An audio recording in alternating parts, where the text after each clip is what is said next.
Salut à toutes et à tous, ici Avolve et bienvenue dans un nouvel épisode de World of Warcraft, votre série de tutoriels en ma compagnie. Aujourd'hui, on va voir les différents types de chars et les différents types de nuances, les différentes nuances qu'il peut y avoir à l'intérieur de chaque type de char. Alors, comme vous le savez, il y a 5 types de chars dans World of Tanks, les chars légers, les chars moyens, les chars lourds, les chasseurs de chars et enfin les artilleries, si je vous en trouve une. Voilà les artilleries. Ah, elle est bien belle mon artillerie.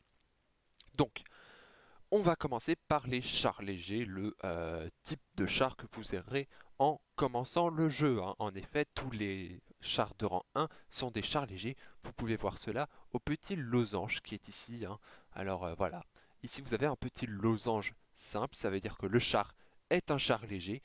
Quel va être le boulot d'un char léger? Le char léger est un char très mobile qui va pas avoir un grand impact sur la game en termes de dégâts, hein. C'est-à-dire qu'avec un char léger, votre travail ne sera généralement pas d'endommager l'adversaire pour lui retirer des points de structure.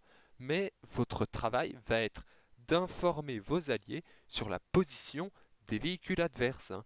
Ainsi, s'il y a des chasseurs de chars en fond de map derrière des buissons, vous pourrez tourner sur la map et avec votre portée de vue, profiter de cette bonne statistique qui est généralement bien développée sur les chars légers pour les détecter.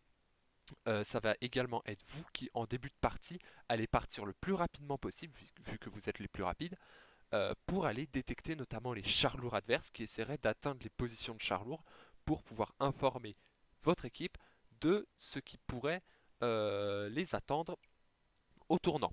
Donc, alors, rassurez-vous, au rang 1, vu que tous les chars sont légers, ça veut dire que il n'y a vraiment aucun char qui est vraiment un léger, hein. Vous voyez là, on a un Lèche Tractor de rang 1, du coup c'est un léger. Si vous ne voulez pas commencer par un léger, c'est tout à fait compréhensible. Il y a toujours le Medium 1 que vous pouvez avoir. Le Medium 1 qui est donc un char britannique, mais vous voyez ici le Chrysler 1, c'est un char léger. Vous allez dans les véhicules de collection juste ici. Ce sont des anciens véhicules disponibles avec des pièces et normalement il sera là, vous pourrez directement l'acheter, le Medium 1. Sachez tout de même qu'avec ça, vous ne pourrez pas débloquer la suite de l'arbre, vous serez obligé de passer par le Chrysler 1. Donc, il y a deux types de chars légers dans le jeu. Il y a les chars légers qui vont tout miser sur leur mobilité, sur leur portée de vue. Je pense notamment à l'excellent T50-2. Alors, quel va être l'objectif avec ce type de char? Ça va être de faire des ronds dans des espaces très ouverts, hein. Les chars légers adorent les espaces ouverts et se sentent assez à l'étroit en ville. C'est pour ça que, par exemple, des cartes très urbaines ou des zones très urbaines, évitez de vous y aventurer avec vos chars légers. Donc, avec ce type de char, vous allez tourner, vous allez faire des ronds, ou alors vous allez euh, toujours être très mobile, toujours en mouvement, et vous allez essayer de bien vous placer, euh, de bien placer votre mouvement sur la carte pour couvrir les endroits principaux de la carte avec votre portée de vue. Là, par exemple, on peut voir que j'ai une rotation de 50 degrés par seconde, 65 de vitesse maximale en marche avant et 443 mètres de portée de vue. C'est un très bon char léger, par exemple, pour le rang 6.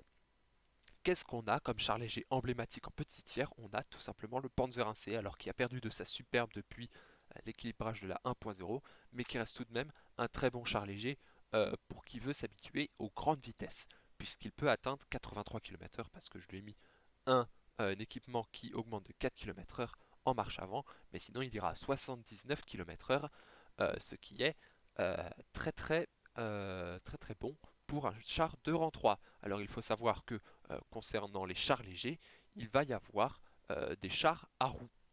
Voilà, à partir de l'AMD, vous allez vers la MX LCBIS, AMD, EBR Roche, Lynx 66, EBR 90 et notamment EBR 105 qui est un char emblématique puisque le char le plus mobile de World of Tanks, le char léger par excellence, c'est l'EBR 105, hein. Ce char peut tourner extrêmement vite à deux modes, hein, parce qu'il peut soit les deux roues qui sont au milieu, il peut les relever pour justement aller plus vite mais perdre de la rotation par seconde, ou alors il peut les abaisser pour gagner de la vitesse de rotation et puis ainsi peut-être aller moins vite. Son canon est, ma foi, perce pas trop, mais ça, ce n'est pas son travail de toute façon. Il y a également une autre manière de jouer les chars légers, hein. Par exemple, prenez ce Batchat Houston. Pour l'instant, je vous ai parlé que du spot. Le spot, c'est les mécanismes de détection. Je vous ai parlé que du spot actif, c'est-à-dire vous êtes tout le temps en mouvement, vous êtes actif pour aller chercher l'adversaire.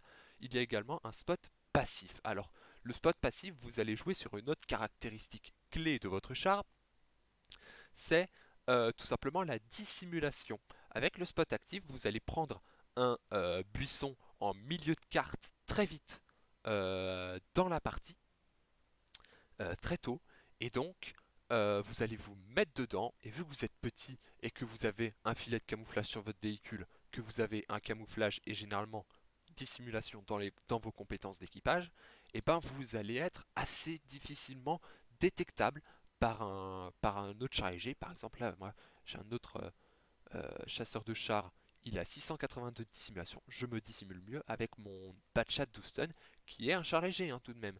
Et en fait, vous allez donc activer euh, un autre équipement qui s'appelle le télescope binoculaire, qui va vous faire plus 25% à la portée de vue d'un véhicule immobile après 3 secondes.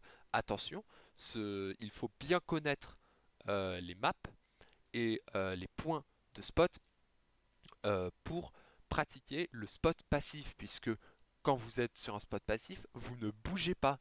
Et donc si vous faites détecter dans un spot passif, vous allez vous prendre euh, énormément de coups, puisque vous serez à l'arrêt, vous aurez toute la vitesse à acquérir. C'est extrêmement difficile également pour les débutants, parce que quand vous êtes en spot passif, vous allez avoir beaucoup d'occasions de mettre des coups à l'adversaire, mais il ne faudra pas le faire, puisque je vous rappelle que quand vous tirez avec votre char, ça casse votre camouflage. Vous voyez, hein, euh, immobile, je suis à 42% de camouflage, mais après avoir tiré, ça 42% c'est sans avoir tiré, après avoir tiré, je suis à 9% de camouflage, ça divise par 4 mes valeurs de camouflage, bref, considérez-vous comme spot, comme détecté, une fois que vous avez tiré. Donc, s'il faut retenir sur les chars légers, ce qu'il faut retenir c'est euh, spot actif, donc vous allez tourner, vous allez utiliser votre mobilité, votre portée de vue, et spot passif, vous allez prendre un buisson sur une map, être dedans et être indétectable aux yeux de l'ennemi, du moins tant que vous ne tirez pas. Alors on va passer aux chars moyens. Les chars moyens, alors les chars moyens, c'est les chars légers mais en version plus haute. C'est-à-dire que les chars moyens, ça va être un petit peu les chars à tout faire de la partie, hein. Ça va avec un char moyen, le but c'est d'être assez mobile pour ne pas avoir à souffrir de la lenteur de certains chars lourds, euh, pour justement, euh, c'est d'être assez mobile pour atteindre certains points plus rapidement que des chars lourds, avoir un blindage qui permet de tenir un petit peu dans la game, et avoir un canon avec lequel vous pouvez notamment aller chercher les flancs des chars lourds, de contourner et de pouvoir mettre quelques coups comme ça. Alors un char moyen, très généralement, il y a des tourelles sur les chars moyens. Euh, et puis il y en existe également pas mal de types. On a d'abord le char moyen polyvalent, hein. Alors, icône des chars moyens polyvalents, ce sont les chars moyens russes, qui sont, je sais, un extrêmement bon compromis pour les débutants, hein. S'il y a des débutants qui regardent mes vidéos, partez vers notamment des T-34-85, un char emblématique très bien refait dans World of Tanks, euh, avec des canons tout de même assez confortables et une mobilité qui n'a rien à envier aux autres chars moyens. Donc ça vous mènera vers des chars iconiques tels que l'Object 430U ou le 140. Faites attention également à des chars moyens, car il y a des chars moyens qui ne se jouent pas du tout comme d'autres. Il y a des chars moyens qui se jouent beaucoup dans la mêlée, hein. Je pense par exemple au E50M, qui est un char qui est fait pour percuter les autres et leur infliger des dégâts comme cela. Mais il y a également des chars moyens sniper qui peuvent être en réalité très fragiles. C'est le cas par exemple de mon Lorraine 40 tonnes, qui est juste ici.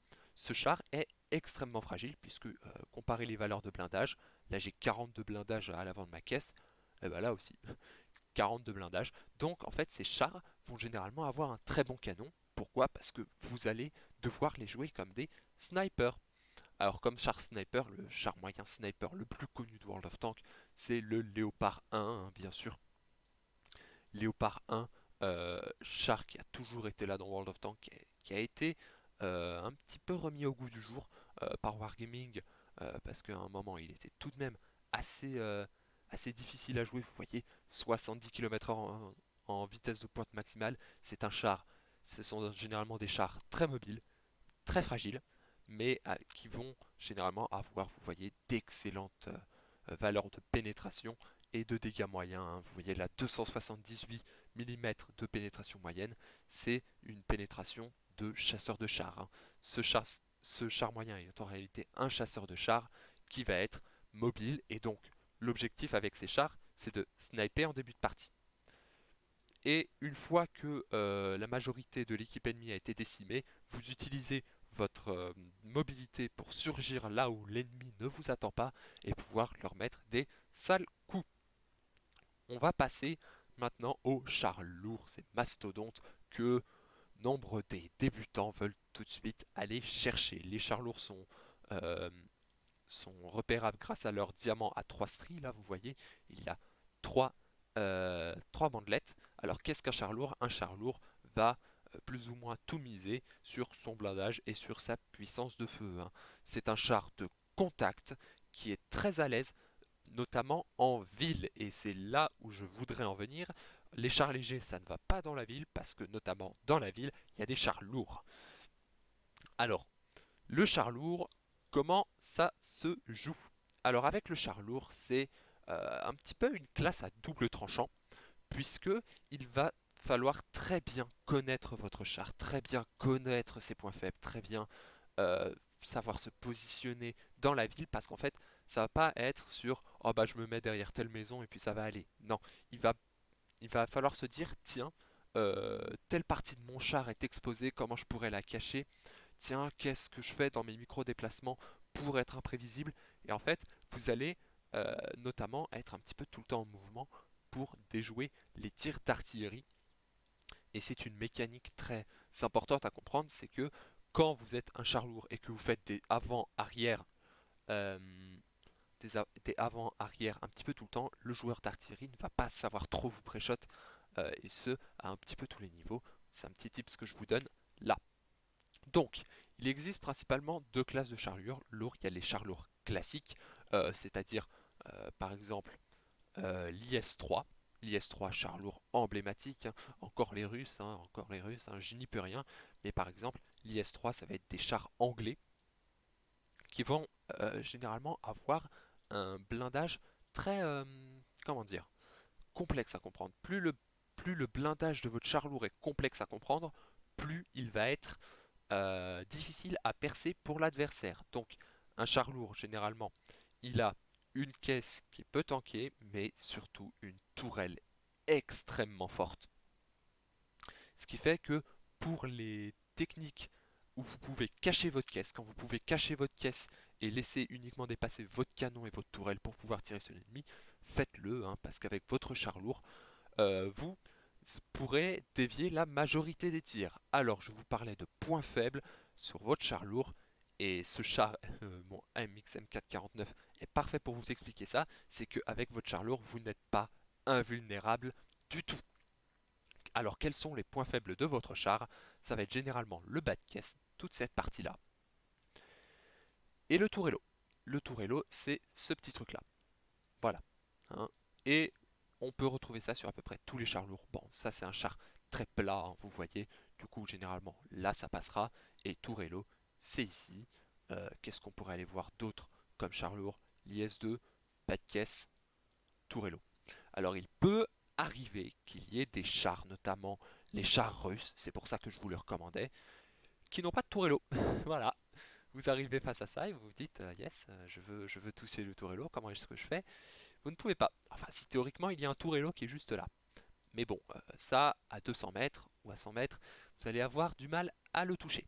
Donc, petit tips pour les chars qui sont comme ça, vous n'en croiserez pas en début de jeu rassurez-vous, c'est du rang neuf ça.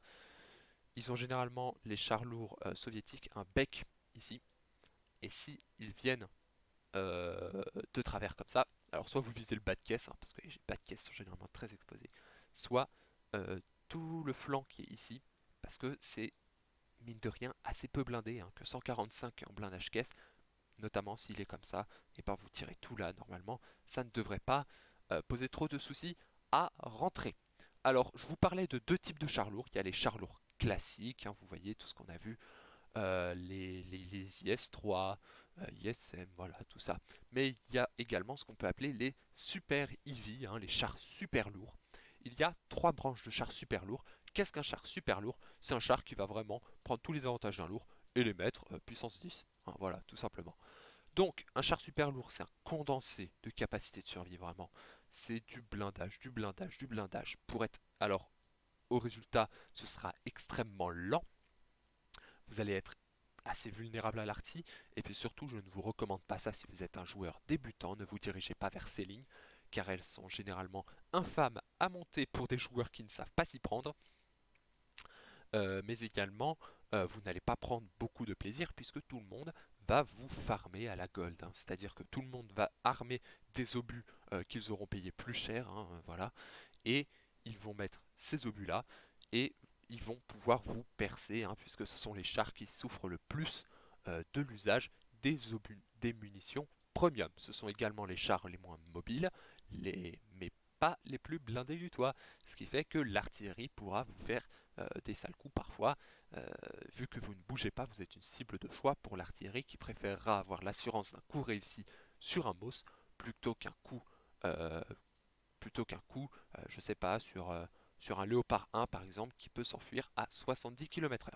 Donc, les trois lignes sont le MOS, où généralement on dit super lourd, à partir du VK 101P, c'est un super lourd, hein. Parce que là, VK 101P, char très bien blindé, hein, pour du rang 8. Vous voyez également le petit tourello. On aura également le E100 qui est un autre char allemand super lourd. Alors lui, il est plus mobile que le MOS, le MOS, c'est vraiment le char le plus tanky du jeu. Le E100, c'est un petit peu plus mobile, mais on reste quand même sur du bien bien lourd comme il faut, hein. Pour tout vous dire, voilà, on est sur 129 tonnes. Voilà, 129 tonnes.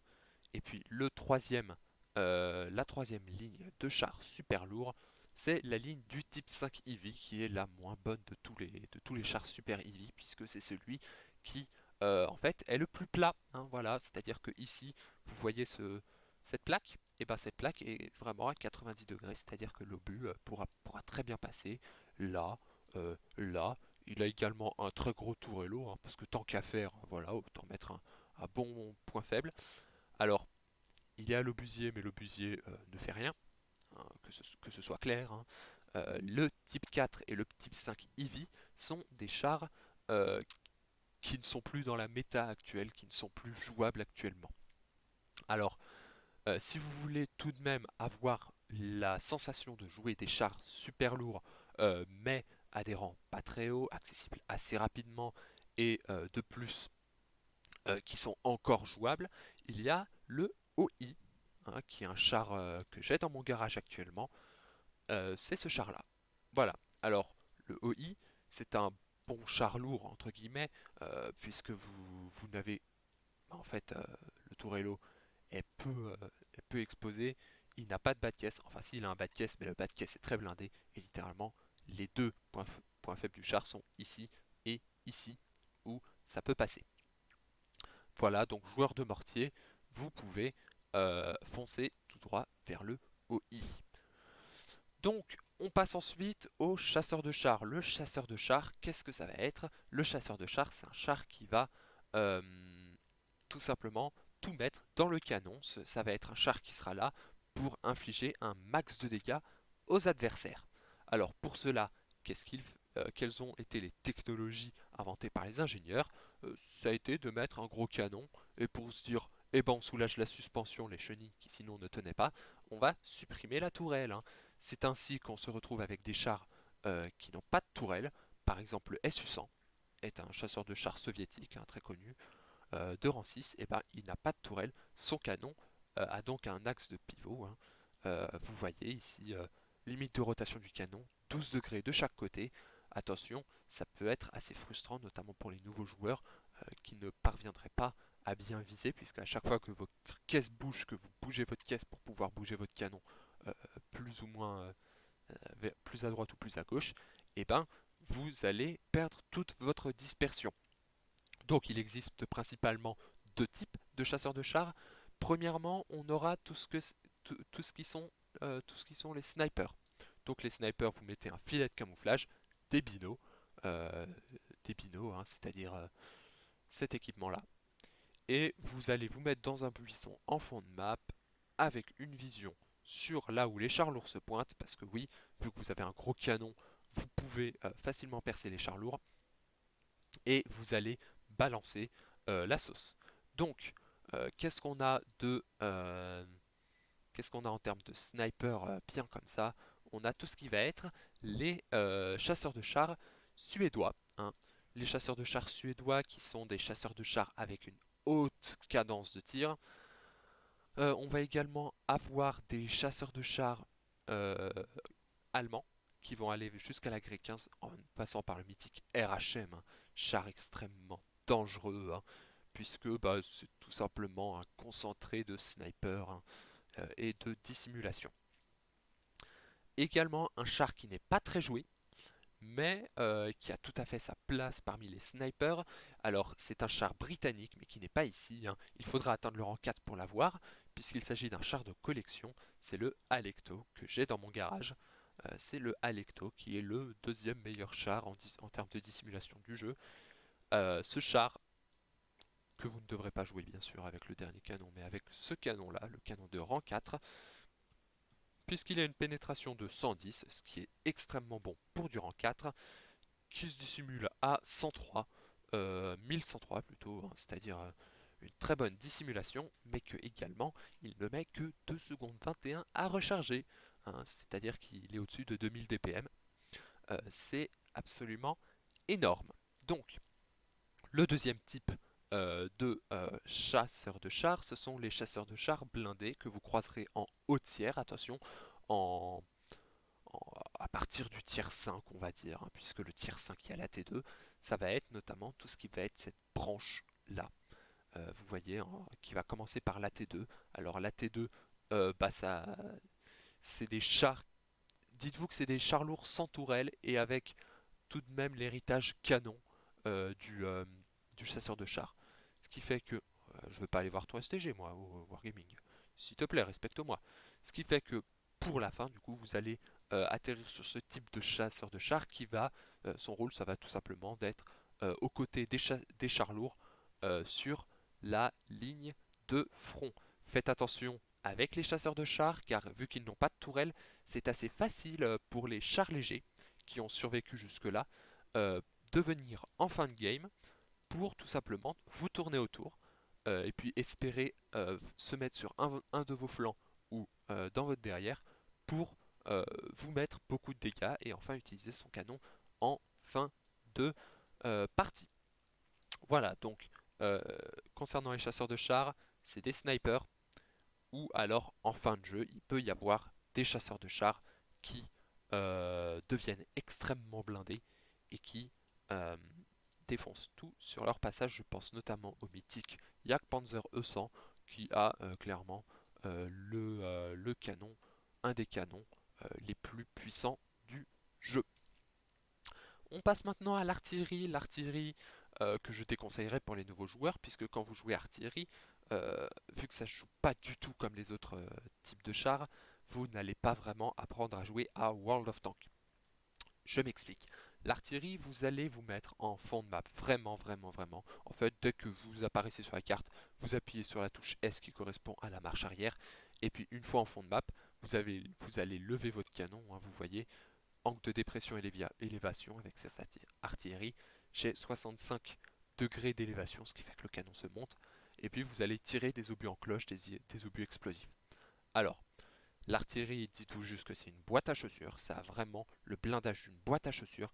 Si vous êtes un char léger et que vous pouvez aller détecter les artis, faites-le. Puisque quand vous spottez une artille, généralement elle est morte puisque vos artilles à vous vont s'occuper de tirer sur cette artille, hein, puisque c'est extrêmement faible, hein. Vous voyez 25 de blindage caisse à l'avant, c'est 2,5 cm, c'est rien du tout. 500 points de structure au rang 10, c'est rien du tout non plus. Alors pourquoi ce type de char est controversé? Puisque l'artillerie tire des obus HE, elle peut donc mettre des dégâts même si elle ne perce pas. On reviendra sur le type des obus plus tard dans une autre vidéo. Mais également, l'artille peut mettre des dégâts alors qu'elle est totalement hors de danger, hein. Puisqu'elle est loin, vous allez tirer généralement sur des cibles qui vont de 500 à 900 mètres si généralement c'est des chars lourds. Vous allez leur tirer dessus, vous allez leur mettre 200, 300, 400, ça peut aller jusqu'à 600 si c'est des chars moyens, avec des artilles comme ça, hein, je parle. Euh, et puis vous allez être totalement hors de danger. Pourquoi est-ce qu'on n'apprend pas à jouer à World of Tanks avec les artilles? Tout simplement parce que vous n'aurez aucun réflexe, hein, sur le champ de bataille. C'est-à-dire que vous passez d'une artille à un char léger, mettons. Euh, Pas ça, parce que ça c'est pas vraiment un char léger, mais à des trucs comme ça, hein, vous voyez, un Batchat Houston, et ben vous n'allez plus du tout avoir les mêmes réflexes. Et puis vous aurez toujours votre vision du jeu comme en tant qu'artille, puisque les joueurs artillerie développent une certaine vision du jeu et une certaine vision des parties qu'ils disputent, qui n'est pas du tout une vision opérationnelle, c'est juste une vision très distante, pas du tout comme les autres chars pourraient concevoir le champ de bataille. Donc l'artillerie, vous n'aurez pas les mêmes réflexes que les autres joueurs, ça va être pénalisant au final parce que vous ne saurez jouer que les artilleries, alors que les autres joueurs peuvent jouer artillerie, hein, mais c'est juste que de base ils sont sur d'autres chars. Également l'artillerie, ce sont des chars qui à partir du rang 6, hein, s'ils ont un canon de plus de 155 mm, par exemple c'est le cas de cette M44, vont pouvoir stun les adversaires. Qu'est-ce que le stun? C'est une mécanique qui a été introduite, je sais plus quand, je crois que c'était en 2017 ou en 2018. En gros, quand votre obus va atteindre le char adverse, ou en tout cas va tomber proche du char adverse, ça va réduire ses caractéristiques euh, pendant un certain laps de temps. Ça veut dire que globalement, le char adverse va viser moins bien, se déplacer moins rapidement, recharger plus lentement. Bref, tout plein de trucs très handicapants qui font rager les autres joueurs. Du coup, généralement, il arrive que des joueurs artillerie se fassent insulter ou que d'autres joueurs viennent vous énerver alors qu'ils sont dans la même équipe que vous euh, pendant que vous jouez artillerie. Donc, pour faire un petit récap en fin de vidéo, les chars légers, c'est la détection. Spot passif, spot actif.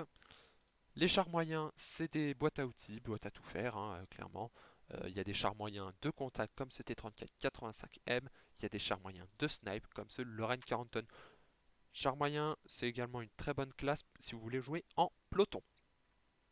Les chars lourds, ce sont les poids lourds, hein, littéralement, de World of Tanks, le pilier des équipes, hein.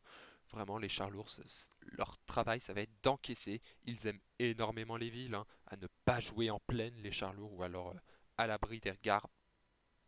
Les chasseurs de chars, ce sont les snipers de World of Tanks.